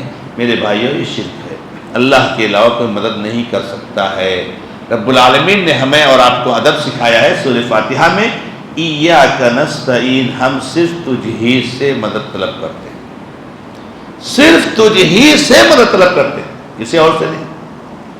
تو مدد طلب کرنا کسی اور سے، اسی طریقے سے اللہ کے علاوہ کسی کی پناہ طلب کرنا، استعاذہ۔ اللہ تعالیٰ نے ہمیں کیا سکھایا ہے، اعوذ باللہ من الشیطان الرجیم، میں اللہ کی پناہ چاہتا ہوں شیطان مردود سے۔ کس کی پناہ چاہ رہے ہیں؟ اللہ سے۔ کسی جنات کی پناہ، کسی ولی کی پناہ، کسی پیر کی پناہ، کسی کے پاس کوئی پناہ ہی نہیں ہے۔ سب اللہ رب العزت کے بس میں ہے کہ آپ کو کس سے محفوظ رکھے گا، کس سے پناہ دے گا، تو اللہ تعالیٰ ہی پناہ دینے والا ہے۔ تو اللہ کے علاوہ کسی اور سے پناہ طلب کرنا یہ شرک ہے۔ ایسے ہی میرے بھائیوں، اللہ کے علاوہ کسی اور سے ڈرنا، ایک تو ڈرنا فطری ڈرنا ہے، وہ اس سے یہاں پر بات نہیں ہے، جیسے آگ سے آدمی ڈرتا ہے، پانی سے ڈرتا ہے ڈوب جائے گا، گاڑی کے آگے چلے جائے گا تو مر جائے گا، یہ ایک فطری موت ہے، لیکن فطری ڈرنا ہے۔ لیکن ارے کیا ہوگا، بابا ناراض ہو گیا، پتہ نہیں کیا ہوگا، نہیں دوں گا تو کیا ہوگا، اسی ڈراتے ہیں بات ہے۔ تو اللہ رب العزت کے علاوہ کسی سے نہیں ڈرنا، کسی سے نہیں ڈرنا۔ یا تو اگر کہیں کوئی مل جائے نا تعویذ واویز، تو لوگ اتنا تو ڈرتے ہیں کہ اس کو کیسے جلاؤں کچھ ہو نہ جائے۔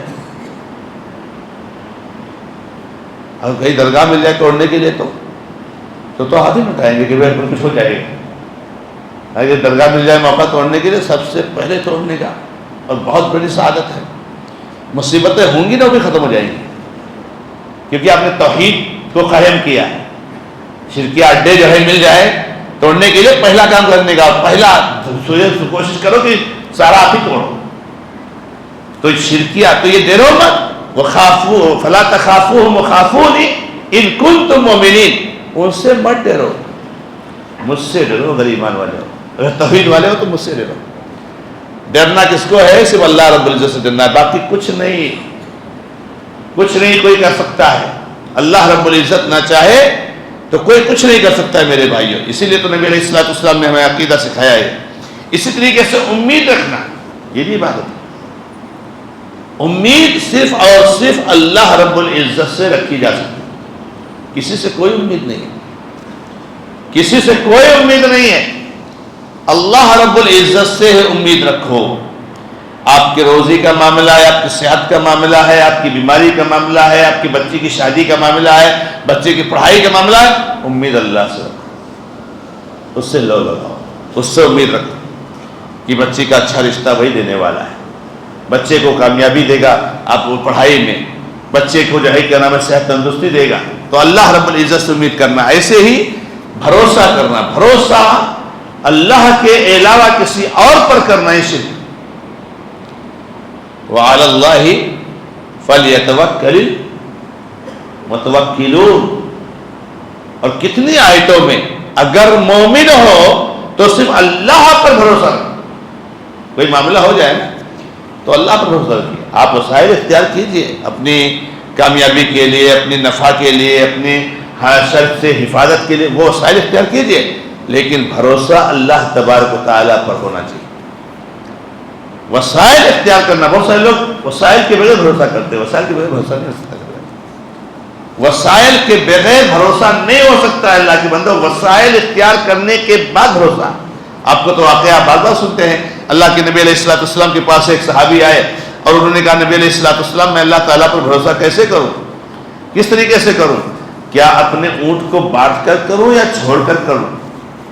تو نبی صلی اللہ علیہ وسلم نے کہا پہلے اونٹ کو باندھ پھر اللہ پر بھروسہ کر۔ تو آدمی کیا سوچتا ہے جب باندھ ہی دیا ہو تو کیا بھروسہ کرتا،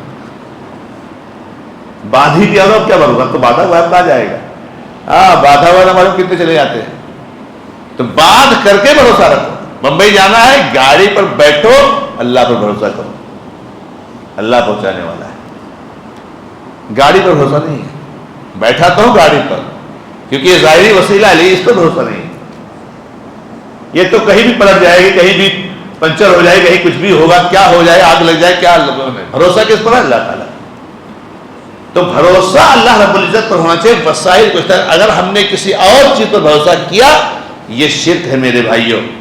ایسے ہی اللہ کے بندوں ضمن تو بات آ گئی ہے کہ تعویذ کا لٹکانا یہ شرک ہے، یہ تعویذ کا لٹکانا یہ شرک ہے۔ معاف کرنا میرے بھائیوں، یہی چیز میں کہہ رہا ہوں کہ ہمارے بھائیوں کے بیچ میں موجود ہے۔ ہمارے بھائی کوئی مسئلہ ہوتا ہے تو چپ کے اپنے گاؤں کے مولانا کو مت بتاؤ، نہیں تو وہ جو ہے کیا نام ہے کہیں گے نماز پڑھو، نماز پڑھنے لگائیں گے، ارے چلو جاؤ مفتی صاحب تعویذ دیتے ہیں، لے آؤ لٹکا دو، کون جائے گا نماز پڑھنے کے لیے؟ مولانا پاس جاؤ بولتے نماز پڑھو سب مصیبت ختم ہو جائے گی۔ اب نماز پڑھنے تو مشکل کام ہے، جاؤ 500 روپئے تعویذ لاؤ لٹکاؤ، خلاص تعویذ کا لٹکانا شرک ہے میرے بھائیوں، چاہے اس سے آپ کو فائدہ ہو یا نہ ہو.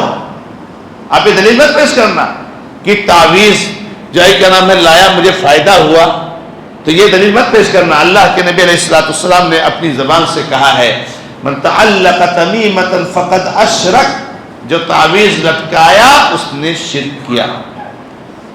اب وہ تعویذ جانتے ہیں کہ کس شکل میں ہو؟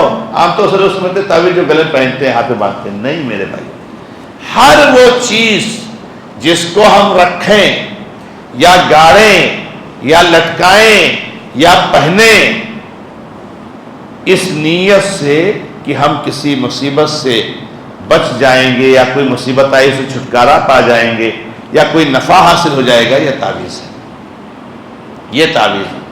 آپ آیت الکرسی کو جو ہے فریم بنا کر کے آپ گھر میں لٹکائے ہو کہ اس سے مصیبت سے تعویذ ہے. یہ تعویذ ہے میرے بھائی.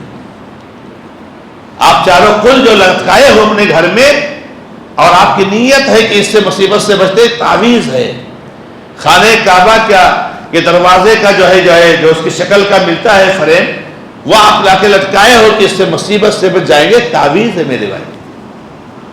تکیے کے نیچے آپ کچھ رکھتے ہو، آپ دیواروں میں گاڑتے ہو، آپ چوکھٹ کے اوپر نیچے گاڑتے ہو، آپ کونوں میں گاڑتے ہو، آپ جب گھر بناتے ہو تو اس میں ڈالتے ہو، یہ سب تعویذ ہے میرے بھائی. اور تعویذ لٹکانے والا، تعویذ پہننے والا، تعویذ رکھنے والا یہ شرک ہے. اللہ کے نبی علیہ السلام کی زبانی بہت سارے بہت سارے نہیں کہیں گے، بعض گھروں میں میرا جانا ہوا، بہت پہلے کی بات ہے، بہت شروع ہی کی بات ہے. اب تو ماشاءاللہ بہت سارے لوگ الحمدللہ توحید جانے ہیں اور بہت ساری شرکیہ چیزیں جو ہے الحمدللہ ختم ہوئی ہیں. لیکن بعض جگہوں پر بعض میں جانا ہوا تھا تو دیکھا تو ان کے گھر میں وہ لوہے پرانی لٹکا ہوا ہے. کیا بعض گھروں میں دیکھا گیا کہ جو ہے کیا نام ہے تعویذ. اور سبحان اللہ جب ان کو اپنے بھائی کو بتایا کہ یہ کیا ہے، بولتے مولانا آج پہلی بار دیکھا. واللہ یہ جواب ہے اب تک میں نے دیکھا ہی نہیں. گھر ان کا مالک، وہ گھر میں رہتے 24 گھنٹہ، گھر میں کیا لٹکا ان کو نہیں مانتے. اتنا غافل ہو گیا گھر کا مالک اور حقیقت میں نہیں جانتے ہو. یہ عورتوں سے بہت بڑا فتنہ آتا ہے میرے بھائی، معاف کرنا. یہ جو عورتیں بدعتی اور شرکیہ گاؤں سے آتی ہیں، ان کے ذریعے سے بہت سارا شرک اور بدعت ہمارے گاؤں میں آتا ہے. وہ ہوشیار رہنا میرے بھائی. اور معذرت چاہوں گا اپنی ان بہنوں سے جو باہر سے آئی ہوئی ہیں شرکیہ ماحول سے، سب ایسی نہیں ہوتی. لیکن جو ہماری بہنیں شرکیہ باتیں لے کر کے، شرکیہ اجاہد کا نام عقیدہ لے کر کے آتی ہیں اور ہمارے بچوں میں ڈالنے کی کوشش کرتے ہیں، ان سے معذرت چاہوں گا کہ ایسا نہ کریں. آپ کے پاس دولت نہیں ہے توحید کی دولت جس گھر میں آئی ہو وہاں سے حاصل کر لو. برائے مہربانی اپنی شرکیہ بات کو نہ لاؤ. کتنے ہمارے بھائی کہتے ہیں کہ جو ہے کیا نام اس کی ماں نے پہنا دیا، اس کی ماں نے لیا. ارے وہ ننیہال گئی ہوئی تھی، بچے ننیہال گئے ہوئے تھے، اس کی نانی نے پہنا دیا، اس کی نانی نے دے دیا. بہت خطرناک چیز ہے میرے بھائی، بہت خطرناک چیز ہے. اور میں نے آپ کو اس سے پہلے بھی بتایا، اور عبداللہ بن مسعود کا واقعہ سنا دوں کہ عبداللہ بن مسعود رضی اللہ تعالیٰ عنہ کی بیوی کوئی انہوں نے دیکھا ایک بات، وہ تعویذ جو ہے کیا نام پہنی ہوئی تھی. یہ کیا میرے گھر میں تو یہ لے کے آئی. انہوں نے کہا ارے فلاں یہودی نے دیا ہے اور مجھے تکلیف تھی آنکھ میں، اور جو واقعی جب جاتے ہوں اس کے پاس سے تو لے کے آتے ہوں تو فائدہ تو نہ رہے. وہ شیطان جب تو اس یہودی کے پاس جاتی ہے کچھ لے کے آتی ہے تو شیطان جو ہے تیری آنکھ میں تکلیف دینا بند کر دیتا ہے. تو میرے بھائی وہ بڑی آزمائش ہوتی ہے. تو تعویذ کسی بھی شکل میں مت لٹکائیے. ایسے ہی ایک شرک یہ بھی ہے کہ کائنات کے کسی تصرف کو اور کسی چیز کو اللہ کے علاوہ غیر اللہ کی طرف منسوب کرنا، چاہے تخلیق کے اعتبار سے ہو، چاہے ملکیت کے اعتبار سے ہو، چاہے تصرف کے اعتبار سے. جسے نبی علیہ السلام کی وہ حدیث حدیبیہ والی کہ حدیبیہ کے موقع پر جب نبی صلی اللہ علیہ وسلم نے نماز پڑھائی فجر کی اور جو ہے رات میں بارش ہوئی تھی، تو نبی علیہ السلام نے کہا کہ میں اللہ تعالیٰ نے فرمایا کہ میرے بندوں میں سے کچھ لوگوں نے صبح ایمان کی حالت میں کیا اور کچھ لوگوں نے کفر کی حالت میں کیا. کفر کی حالت میں کس نے کیا؟ جن لوگوں نے رات میں جو بارش ہوئی تو کہتے ہو فلاں ستارے سے بارش ہوئی. فلاں نچھتر سے بارش ہوئی. کائنات کے کسی بھی چیز کو اللہ کے علاوہ کسی غیر کی طرف منسوب کرنا یہ میرے بھائیو شرک ہے، یہ جائز نہیں ہے. ایسے ہی مردوں سے اپنی کسی بھی طرح کی ضرورت پوری کرنا، کہنا، ضرورت طلب کرنا مردوں سے کسی بھی طرح کی، سنتے ہی نہیں. ہم نے سننے والا ان کو سمجھا، کچھ کر نہیں سکتے ہم نے کرنے والا سمجھا، تو کسی بھی طرح کی ضرورت ان سے پوری کرنے کے لیے کہنا. ایسے ہی اللہ رب العزت کے علاوہ کسی غیر سے وسیلہ لینا اللہ کا تقرب حاصل کرنے کے لیے، اور یہ بہت خطرناک چیز ہے جس کو لوگ کم سمجھتے ہیں. جانتے ہو کفار مکہ کا جو شرک تھا نا، جو کفر تھا، وہ وسیلہ ہی کا تھا. کفار مکہ کے بارے میں اللہ نے کہا ہے کہ اگر آپ ان سے پوچھ لیجئے کہ آسمان کا پیدا کرنے والا کون ہے، زمین کا پیدا کر، تم کو پیدا کر، کہیں گے اللہ نے پیدا کیا، اللہ نے پیدا کیا. اور وہ باقاعدہ کہتے ہیں ہؤلاء شفعاؤنا عند اللہ، کہ یہ لوگ اللہ کے یہاں ہمارے سفارشی ہیں. ما نعبدهم الا ليقربونا الى الله زلفى، ہم ان کی عبادت اس لیے کرتے ہیں تاکہ اللہ سے ہم کو قریب کر دیں، وسیلہ کے طور پر ہم کرتے ہیں. تو یہ شرک ہے میرے بھائیوں، یہ جو ہے کام نہیں کرنا چاہیے چاہے کسی بھی طریقے سے. ایسے ہی شرک کا ایک مظہر یہ بھی ہے کہ اللہ تعالیٰ کی جو صفات ہیں، توحید اسماء و صفات، ان صفات کا انکار کرنا، ان کی تشبیہ بیان کرنا، ان کی تفصیل بیان کرنا، یہ سب شرک ہے. اللہ کی صفت کے بارے میں اللہ نے کہا لیس کمثلہ شیء، اللہ کے جیسے کوئی چیز نہیں. کوئی کہے کہ اللہ رب العزت کا ہاتھ ہماری ہاتھ کی طرح سے ہے، شرک. کیونکہ اللہ نے کہا کہ اس کے جیسے کوئی چیز نہیں، پھر کیسے کہہ رہا؟ اللہ ہی کو معلوم ہے اللہ تعالیٰ کا ہاتھ ہے، طے ہے، دو ہاتھ ہیں اللہ کے، لیکن کیسے ہیں، کیا تفصیل ہے، ہم کو نہیں معلوم. تو اللہ کی صفات کو، صفات بہت زیادہ ہیں اللہ تعالیٰ کے. اللہ حیات ہے، اللہ بولتا ہے، بات کرتا ہے، اللہ سنتا ہے، اللہ دیکھتا ہے، اللہ نزول فرماتا ہے آسمان دنیا پر، ساتویں آسمان کے اوپر عرش پر مستوی ہے، آخری رات کے پچھلے پہر میں جو ہے نزول فرماتا ہے آسمان دنیا پر. یہ ساری جو صفات ہے، اللہ کا چہرہ ہے، یہ ساری صفات کے بارے میں کسی بھی طریقے سے جو ہے الحاد کا شکار ہونا، چاہے اس کا انکار کرنا، چاہے اس کی تمثیل مثال بیان کرنا، اس کو مشابہ دینا، یہ جو ہے شرک.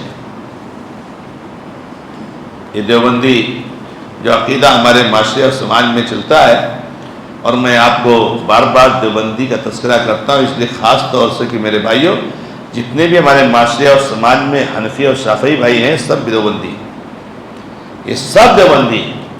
عقیدے کے اعتبار سے ہمارے انڈیا میں دو عقیدہ چلتا ہے، ایک بریلوی عقیدہ اور ایک دیوبندی عقیدہ. عقیدے کے اعتبار سے دونوں عقیدے کا وہ ہے. حنفی شافعی تو فروعی ہے، فروع کا مسئلہ ہے، ان کا عقیدے سے مسئلہ نہیں ہے. تو دیوبندی عقیدہ اور بریلوی عقیدہ، اور یہ دو مسلک چلتا ہے زیادہ، شافعی اور حنفی. جتنے شافعی ہیں یا تو دیوبندی ہے یا تو بریلوی ہے. آپ انہی میں جائیے، وہاں پر جو شافعی ہیں، کون سے شافعی ہیں؟ بڑے مسلک شافعی ہیں. نماز امام شافعی کی طرف پڑھتے ہیں، درگاہ کو پوچھتے ہیں، درگاہ کو پوچھتے ہیں میرے بھائی. تو شافعی بریلوی اور حنفی بریلوی. آپ بمبئی میں جائیے، بمبئی میں جتنے بھی بریلوی ہیں سب حنفی، وہاں حنفی مسئلہ چلتا ہے. عقیدے کے اعتبار سے دونوں ایک ہیں، وہ درگاہ کو پوچھتے بھی درگاہ پوچھتے ہیں، لیکن مسلک ان کا الگ ہے. یہ شافعی ہے، وہ حنفی ہے. یہ جو ہمارے دوسرے احباب ہیں جو بریلوی کے علاوہ، وہ کیا ہے میرے بھائی؟ دیوبندی، صوفی. اسماء و صفات کا انکار کرتے ہیں، سیدھا ان کی تعویل کرتے ہیں. وہ اللہ تبارک و تعالیٰ کو اس پر مانتے ہی نہیں. جو قرآن کریم بار بار صراحت کر رہا ہے الرحمن الرحیم استوى، الرحمن استوى، اللہ اس پر مستقل نہیں. اللہ تعالیٰ ہر جگہ، اللہ تعالیٰ ہر جگہ ہے. تمہارے اندر اللہ، میرے اندر اللہ، ہر چیز کے اندر جہاں دیکھو وہاں اللہ، ہر جگہ اللہ. نعوذ باللہ. یہ حلول اور اتحاد کا عقیدہ، یہ دیوبندیت کا بہت مشہور عقیدہ ہے. اسی لیے کہتے ہیں میرے بھائی کہ مت کہو. کچھ لوگ کہتے ہیں ارے ہمارا ان میں تھوڑا سا فرق ہے. کیا کہتے ہیں؟ تھوڑا سا کیا فرق ہے؟ وہ دعائے قنوت پڑھتے ہیں، ہم نہیں پڑھتے. وہ بسم اللہ جہری پڑھتے ہیں، ہم سری پڑھتے ہیں. اور کیا 20 رکعت پڑھتے. تین ہی چیز تو فرق ہے. اللہ جانا ہی نہیں آپ نے جانا. یہ کوئی فرق نہیں میرے بھائی، یہ تو کوئی فرق نہیں، بہت چھوٹی فرق ہے. یہ بسم اللہ جہری پڑھنا اور دعائے قنوت پڑھنا یہ بہت معمولی فرق ہے. یہ فروعی مسائل ہے میرے بھائی. ارے اصل فرق ہمارا عقیدے کا ہے، اصل فرق ہمارا عقیدے کا ہے. ان کا عقیدہ یہ ہے کہ امام شافعی رحمۃ اللہ علیہ کے یا امام حنیفہ رحمۃ اللہ علیہ کے مسلک کو اختیار کرنا ضروری ہے، اور جو بھی عمل کرنا ہے ان کے قول کے حساب سے کرنا ہے. ہمارا عقیدہ یہ ہے کہ محمد رسول اللہ صلی اللہ علیہ وسلم کی سنت کو اتباع کرنا ضروری ہے. یہ فرق ہے عقیدے کا، اور حلول اور اتحاد کا اور صوفیت کا اور دیوبندیت کا. یہ بھرم چھوڑ دیجئے کہ بہت معمولی. بہت سنتا ہوں یہ اپنے بھائیوں سے الفاظ کہ تھوڑا فرق ہے ہمارا، معمولی فرق ہے ہمارا. حنفیوں تو بہت فرق ہے واقعی حقیقت میں. فروعی مسائل میں حنفیوں سے بہت فرق، کیونکہ فروعی مسائل میں حنفیوں کا مسلک سب سے زیادہ کتاب و سنت سے دور ہے، اور امام شافعی رحمۃ اللہ علیہ کا مسلک کتاب و سنت کے اعتبار سے بہت زیادہ قریب ہے، بہت زیادہ قریب ہے. لیکن امام شافعی رحمۃ اللہ کے عقیدہ نہیں لیتے نا.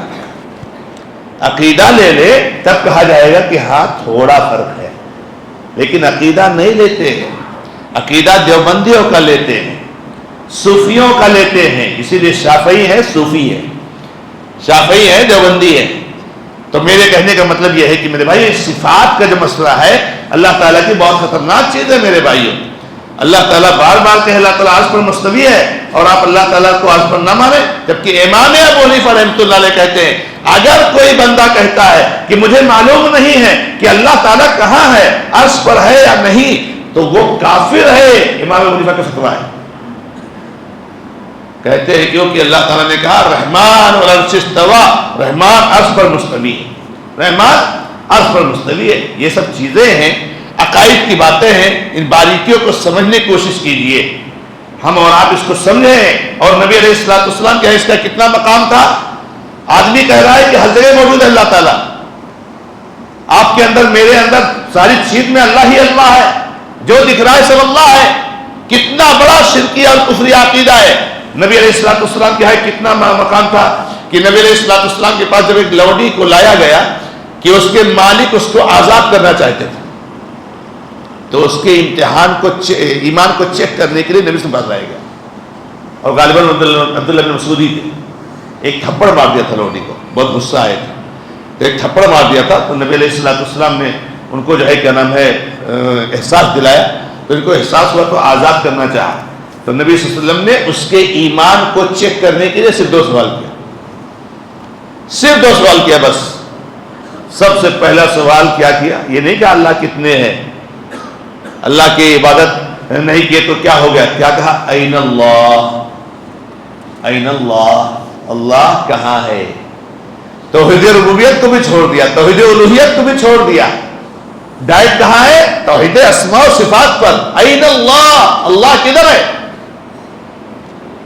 کیونکہ توحید ربوبیت کو ماننے والے تو بہت ہیں، توحید ربوبیت کو ماننے والے بہت ہیں میرے بھائی. پورا کفار مکہ توحید ربوبیت کو مانتا تھا. آج کے کافر کی بڑی تعداد ہے جو توحید ربوبیت کو مانتی ہے، اللہ ہی کو خالق مانتی ہے. آج جتنے بھی یہ بت پرست ہیں نا، یہ سارے کے سارے اللہ کو مانتے ہیں کہ اللہ ہی خالق ہے، اللہ ہی مالک ہے. گرچہ نام کچھ اور دیتے ہوں لیکن مانتے اوپر والا، کہتے اوپر والے نے پیدا کیا، اوپر والا دیتا ہے. توحید الوہیت کو ماننے والے بہت سارے لوگ ہیں. توحید اسماء و صفات میں کٹنی چھٹنی ہوتی ہے. اسی لیے کہا این اللہ. تو لوڈی نے کہا، گھرچہ لوڈی ہی تھی. بتائیے اب آج سمجھ لیجئے کہ ہمارے گھر میں جو نوکرانی کام کرتی ہے نا، یہ سمجھ لیجئے بلکہ نوکرانی سے بھی بدتر، کیونکہ نوکرانی تو ہماری طرح سے آزاد ہے، وہ لوڈی نہیں ہے. بس یہ ہے کہ بیچارے حالات کا تقاضا ہے جو کام کر رہے، وہ الگ مسئلہ ہے. لیکن وہ لوڈی ہوا کرتی تھی، سامان کی تو بیچا خریدا جاتا تھا. نبی علیہ السلام نے پوچھا این اللہ، لیکن پڑھی لکھی سمجھدار. کتنا علم ہونا چاہیے، دیکھیے کتنا ہم کو مضبوط ہونا چاہیے عقیدے کے اوپر. کہا اللہ السماء، اللہ آسمان کے اوپر ہے. یہاں مفتی صاحب کرے ہر جگہ، مفتی صاحب کرے ہر جگہ، اور مفتی بنے ہوئے ہیں. کون سے مفتی بھائی؟ عقیدہ نہیں معلوم ہے. ارے کے اتنا بھی علم تمہارے پاس نہیں ہے، لوڈی کے برابر بھی علم نہیں ہے. تم کہتے ہو ہر جگہ موجود ہے اللہ تعالیٰ، اور لوڈی کہتی ہے اللہ فی السماء، اللہ آسمان کے اوپر ہے. معمولی چیز سمجھتے ہو میرے بھائی؟ یہ جو باتیں بار بار ہوتی ہیں واللہ یہ دل سے نکلتی ہیں باتیں، اس میں کوئی تصنع اور تکلف نہیں ہے کہ ہمارا معاشرہ، ہمارا سماج کہاں جا رہا ہے، کون کون سے عقائد رکھ رہا ہے. یہ سڑے ہوئے عقائد دل میں رکھو گے کیا کامیابی ہوگی میرے بھائیوں، اور کیا دنیا میں اللہ تعالیٰ کی مدد آئے گی. پھر دوسرا سوال کیا من انا، کہا انت رسول اللہ، آپ اللہ کے رسول ہیں. کہا عاتقھا فإنھا مومنہ، ارے عبداللہ اس کو آزاد کر دے تو مومنہ لڑکی ہے، یہ تو ایمان والی لڑکی ہے، عقیدہ کیا اس کا پختہ ہے. ارے توحید ربوبیت اور الوہیت تو چھوڑو، اسماء و صفات میں اتنی پختہ ہے یہ لڑکی کہ کہہ رہی اللہ تعالیٰ آسمان کے اوپر ہے. سبحان اللہ. معمولی مت سمجھو اسماء و صفات کو میرے بھائیوں. کہتے ہیں اللہ تعالیٰ نے کہا کہ یا ابلیس ما منعک ان تسجد لما خلقت بیدی، اے ابلیس تو نے اس کا سجدہ کیوں نہیں کیا جس کو میں نے اپنے دونوں ہاتھوں سے پیدا کیا. کہتے ید مانے قدرت، ید مانے قدرت نہیں مانتے. تو میرے بھائیوں یہ ہے. اسی طریقے سے تو یہ ہے. اب آخر میں سرسری دو تین باتیں نقل کر دو چونکہ وقت ختم ہو رہا ہے، دو تین باقی ہے. کہ کچھ چیزیں ہیں جو شرک کی طرف لے جاتی ہیں. یہ تو ہو گئے شرک، یہ شرکیہ چیزیں ہیں، مظاہر ہے شرک کے. لیکن کچھ چیزیں جو شرک کی طرف لے جاتی ہیں ان سے بچنا ہے. اس کو میں نے یہاں پر 3 نوٹ کیا ہے. اس میں سے سب سے پہلے نمبر پر غلو ہے. بہت خطرناک بیماری ہے، کینسر سے بڑھ کے. واللہ اللہ سب کی حفاظت فرمائے کینسر سے. لیکن یہ شرعی اور دینی کینسر ہے. غلو، غلو کرنا، غلو حد سے تجاوز کرنا. ماں کا ایک مقام ہے، اس کے آگے ماں نہیں جا سکتی. بیوی کا ایک مقام ہے، اس کے آگے بیوی نہیں جا سکتی. اللہ کے نبی محمد رسول اللہ صلی اللہ علیہ وسلم کے صحابہ کا ایک مقام ہے، اس کے آگے ان کو نہیں بڑھایا جا سکتا ہے. ائمہ محدثین علماء کا ایک مقام ہے، اس کے آگے نہیں بڑھایا جا سکتا ہے. محمد رسول اللہ صلی اللہ علیہ وسلم کا ایک مقام ہے، اس کے آگے نہیں بڑھایا جا سکتا ہے. محمد صلی اللہ علیہ وسلم کو بڑھا کر کے اللہ بنا دو، امام کو بڑھا کر کے نبی بنا دو، رسول بنا دو، ایسا نہیں. غلو، اسی لیے آپ نے کہا تھا ایاکم والغلو فی الدین فإنہ اہلک من کان قبلکم. اے لوگوں غلو سے ہوشیار رہنا، کیونکہ غلو نے تم سے پہلے لوگوں کو برباد کر کے رکھ دیا. یہ یہودیوں کے ہاں کیا چیز آئی تھی میرے بھائی؟ غلو. اے بھائی کوئی آئے ہیں بزرگ صاحب، اتنا غلو، ہاتھ کو چوم رہے ہیں، جھکے جا رہے ہیں. تو عزت کا کوئی حد ہے کہ نہیں ہے؟ کوئی اس کا کوئی سیما ہے؟ نہیں سیما ہے. انلمیٹڈ جیسا چاہو عزت کرو. یہ کیوں سدے ہو رہے ہیں؟ غلو کی وجہ سے ہو رہے ہیں. غلو مت کرو کسی سے، غلو مت کرو. جہاں بات آ جائے اللہ کے نبی صلی اللہ علیہ وسلم سے دعا کی، وہاں ہم لڑ جائیں گے نہیں، نبی صلی اللہ علیہ وسلم دعا نہیں کر سکتے. آپ کا یہ مقام نہیں کہ آپ سے دعا کی جائے. لیکن جہاں بات آ جائے گی کہ نبی صلی اللہ علیہ وسلم کے علاوہ کسی اور کی بات پر عمل کیا جائے، نہیں، نبی صلی اللہ علیہ وسلم کی بات پر عمل کیا جائے گا. وہ آپ کا حق ہے، وہ آپ کا حق ہے. وما ارسلنا من رسول الا لیطاع باذن اللہ. نبی صلی اللہ علیہ وسلم کا حق یہی ہے کہ آپ کی اطاعت کی جائے، آپ کی عبادت نہ کی جائے. ائمہ محدثین کا حق یہ ہے کہ ان کی عزت کی جائے، ان کے لیے دعائیں کی جائیں، ان کے علم سے فائدہ اٹھایا جائے، نہ کہ ان کی اطاعت کی جائے. اطاعت تو محمد رسول اللہ کرنی ہے، ہر ایک کا مقام ہے، اسے غلو نہیں کرو. دوسری بات میرے بھائی تبرک. یہ تبرک والا معاملہ جو ہے نا یہ بہت خطرناک ہے، شرک لے جاتا ہے. ہمارے یہاں بھی بہت چلتا ہے. دکان کھول رہی ہے، مولانا صاحب آئیے فیتہ کاٹیے. کیوں بھائی مولانا صاحب مبارک ہے کیا؟ پتہ نہیں، ہو سکتا ہے مولانا صاحب آپ سے زیادہ گنہگار ہو سکتا ہے میرے بھائی مولانا صاحب کی داڑھی ہے، پیجامہ ٹخنے سے اوپر رہتا ہے، لیکن ہو سکتا ہے اللہ تعالیٰ سب کے گناہوں کو جاننے والا ہے، آپ سے زیادہ گنہگار ہو سکتے ہیں. وہ محمد رسول اللہ صلی اللہ علیہ وسلم کی ذات گرامی تھی کہ جس کو نبی صلی اللہ علیہ وسلم کو صحابہ کرام تبرک کے لیے بلاتے تھے، کیونکہ نبی صلی اللہ علیہ وسلم کے اندر کوئی کمی نہیں تھی، معصوم الخطا تھے. اللہ کے نبی صلی اللہ علیہ وسلم کے انتقال کے بعد بتاؤ ایک بار ابو بکر صدیق کو بلایا کسی نے کوئی دکان کھولنے کے لیے؟ نیا گھر بنا ہے، آئیے افتتاح کیجئے، بلایا ابو بکر صدیق کو؟ ایک بھی مثال لا کر کے دو. عمر فاروق رضی اللہ عنہ کو بلایا گیا ہو، عشرہ مبشرہ کو بلایا گیا، ایسے ایسے صحابہ یہ کیا ہے تبرک کا یہ سسٹم؟ تو یہ تبرک یہ انسان کو شرک پہ لے جاتی ہے، شرک پہ لے جاتی ہے۔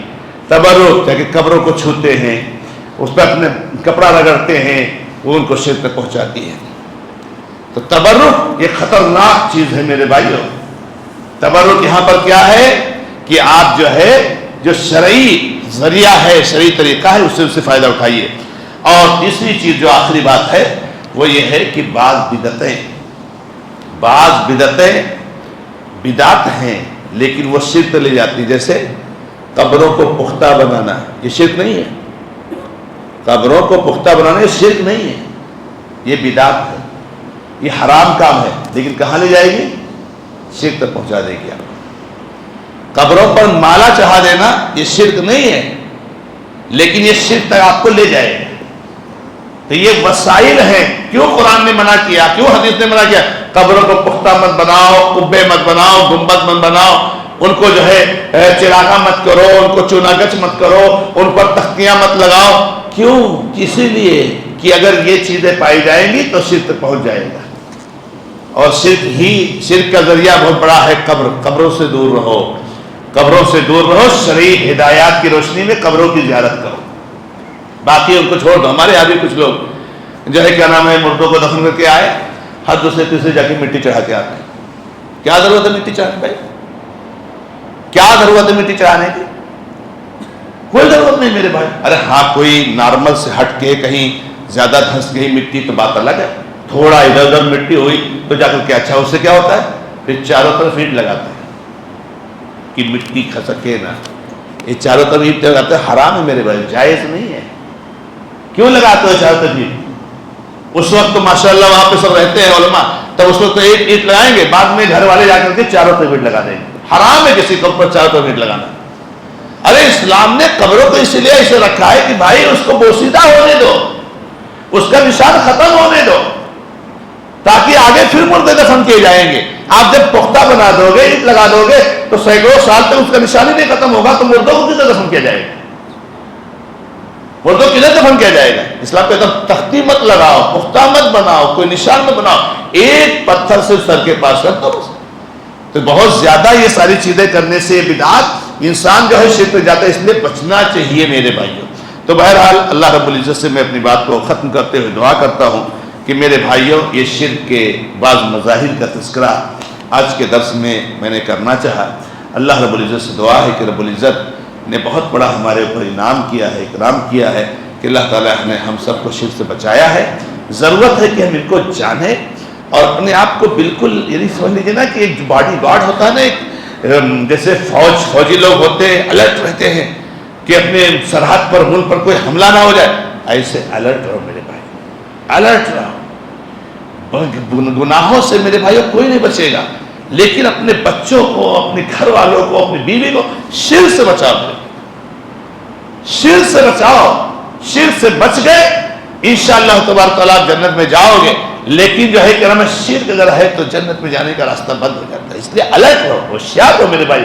آپ کا بچہ کیا پہن رہا ہے، آپ کے گھر میں کیا لگ رہا ہے، آپ کو ہمیشہ بتایا جاتا ہے میرے بھائی کہ کوئی گھر بنے، کچھ نہیں کرنا ہے، نہ کوئی دعا ہے نہ کچھ، بسم اللہ کر کے شروع کرتا ہے۔ جتنے زیادہ نصب کرتے ہیں اتنی نحوست آتی ہے، اتنے ہی زیادہ نحوست آتی ہے۔ یہ ساری جو ہمارے معاشرے میں ہو رہا نا، یہ ہم جو سنت کی مخالفت کرتے ہیں نا اس کی وجہ سے اتنے زیادہ معاشرے سے ہمارے رشتے کیوں ٹوٹ رہے ہیں، کیوں کھلا طلاق ہو رہا ہے۔ میں آپ کو بڑی ذمہ داری کے ساتھ کہتا ہوں، یہ جو ہم شادیوں میں سنت کی مخالفت کرتے ہیں نا اس کا یہ اثر ظاہر ہوتا ہے۔ آپ شادی کو سنت کے مطابق کرنے لگو، انشاءاللہ اللہ کی ذات سے امید رکھو کہ یہ معاملات ماحول ختم ہو جائے، کیونکہ نبی صلی اللہ علیہ وسلم نے فرمایا ہے ان اعظم النکاح برکۃ ایسرہما، کہ بھائی سب سے آسان جو شادی ہوتی ہے اس میں سب سے زیادہ برکت ہوتی ہے۔ تو ایسے ہی ہمارا معاملہ ہوتا ہے۔ اب آپ دکان کھول رہے ہو، لا کے فیتا باندھتے ہو، ان کو بلاؤ ان کو بلاؤ، اور پتہ چلا 6 مہینے کے بعد دکان بند کر دیتے۔ کیوں نہیں بسم اللہ کر کے آپ نے دروازہ اٹھایا اور اللہ سے دعا کی برکت کی اور آپ نے شروع کر دیا کام، اللہ برکت دے گا۔ کیوں؟ بدعات سے بچاؤ اپنے آپ کو۔ تو اس لیے ضرورت ہے کہ ہم سب الرٹ رہیں، ہوشیار رہیں، عقیدے کے تعلق سے، منہج کے تعلق سے، اور باقی اپنے بچوں کی تربیت کریں۔ اور معاشرہ مسائل تو بہت سارے ہیں، معاشرے اور بہت ساری چیزیں کہنے کی ضرورت ہے اور کہا بھی جاتا ہے، لیکن ان سب میں باتیں ہوں گی، اصلاح ہوگی اور جو ہے اصلاح ہوتی رہے گی، لیکن جو بیس ہے، اساس ہے، بنیاد ہے، توحید اور شرک کا معاملہ، منہج کا معاملہ، اس میں ہم پختہ رہیں۔ رب العالمین ہماری غلطیوں کو معاف فرمائے، اللہ تعالیٰ ہمارے ان بزرگوں پر رحم فرمائے کہ واقعی ہمیشہ ان کی یاد آتی ہے، ہمیشہ ان کی یاد آتی ہے کہ اللہ تبارک تعالیٰ نے کس طریقے سے ان کے ذریعہ اللہ تعالیٰ نے ہم کو توحید کی دولت دی، اللہ کی قبروں کو نور سے بھر دے، ان کو عذاب قبر سے محفوظ رکھے۔ آج یہ لیلۃ القدر ہے، طاق رات ہے پہلی، رب العالمین ہم تیرے سامنے ہاتھ پھیلا کر کے تجھ سے دعا کرتے ہیں کہ ہم نے جو بھی عبادتیں انجام دی ہے رب العزت ان کے وسیلے سے ان کے گناہوں کو معاف کر دے، انہیں تو عذاب قبر سے محفوظ رکھ، عذاب جہنم سے محفوظ رکھ، اللہ تعالیٰ تو کروٹ کر نصیب فرما، اور ہمیں ان کی اس امانت کو بہت ہی امانت داری کے ساتھ اٹھا کر کے اپنی اگلی نسلوں تک پہنچانے کی توفیق عطا فرما۔ ھذا ما عندی، اللہ تعالیٰ اعلم، والحمد للہ رب العالمین، وصلی اللہ علی محمد وسلم تسلیما کثیرا۔